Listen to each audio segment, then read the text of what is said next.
आज चाहिँ early in the morning चाहिँ मेरो यहाँनिर गोदावरीहरू रिअरेन्ज गर्नुतिर लागेँ, किनभने यहाँनिर राख्दा राख्दा यिनीहरूको ग्रोथ भएर चाहिँ पुरा बाक्लो भएको थियो नि त। त्यही कारणले चाहिँ रिअरेन्ज गर्नु एकदमै जरुरी भएको कारणले चाहिँ आज बिहान बिहानै यो काम गर्नुतिर लागेँ म चाहिँ। अनि यसरी बाक्लो न बाक्लो हावा पनि छिर्नु नसक्ने भएको थियो नि त।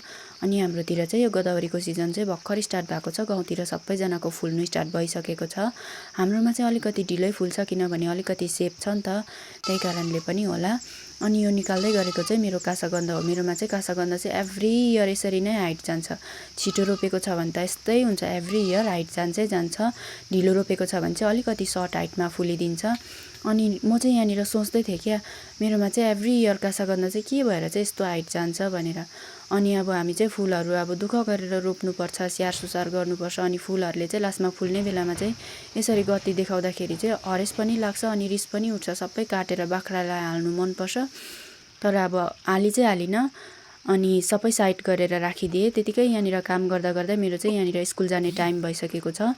अनि अरू काम चाहिँ स्कुलबाट आएर भरे गर्नेछु। अनि भिडियो हेर्दै गर्नुहोला, फाइनल लुक चाहिँ तपाईँहरूलाई देखाउनेवाला छु। Thank you so much.